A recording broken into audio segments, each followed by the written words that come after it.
உண்மையான மகிழ்ச்சி எது? ஒருவன் ஒரு முனிவரை சந்திக்கிறான்.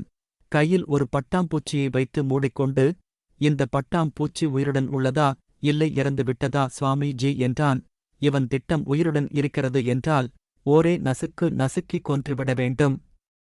இறந்துவிட்டது என்றால் கையை விரித்து பறக்கவிட்டு, பாருங்கள் உயிருடன் உள்ளது, உங்க கணிப்பு பொய், எப்படியும் சுவாமி ஜியை பொய்யாக்கி அவமானப்படுத்த வேண்டும்.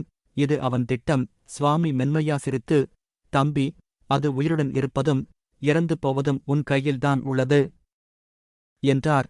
காலில் விழுந்து மன்னியுங்கள் சுவாமி என்றான். இது ராமகிருஷ்ணர் கதை. பல சமயங்களில் எனக்கு நம்பிக்கை தர உதவிய கதை.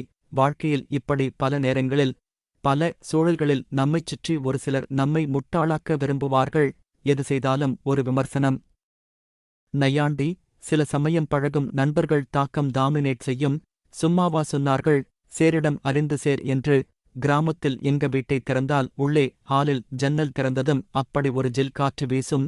பின்னாடி வயல்தான். பிளாட்டாயிருந்தாலும் ஏதாவது விதைப்பார்கள். அடிக்கடி யோசிப்பேன், தனியா இருக்கும் சூழலில் ஒருவேளை ஜன்னல் வழியே பாம்பு வந்துட்டா என. ஒருநாள் நிஜமாவே வந்துவிட்டது. பின் அதாவே போய்விட்டது. பின் வலை அடித்து பாதுகாப்பு, ஜன்னல் வெளிக்கதவு என பாதுகாப்பு செய்துவிட்டோம். ஆனாலும் அதன் பின் அந்த பயம் இருந்து கொண்டே இருந்தது. பாம்பு போய்விட்டது, அது விதைத்த பயம் போகவே இல்லை.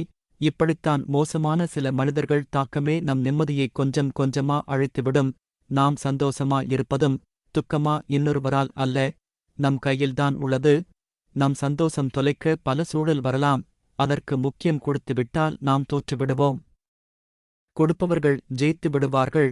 நம் மனதுக்கு நேர்மையா யாருக்கும் தொந்தரவு தராமல் யாரையும் ஹர்ட் செய்யாமல் வாழ்வதே உண்மையான மகிழ்ச்சி.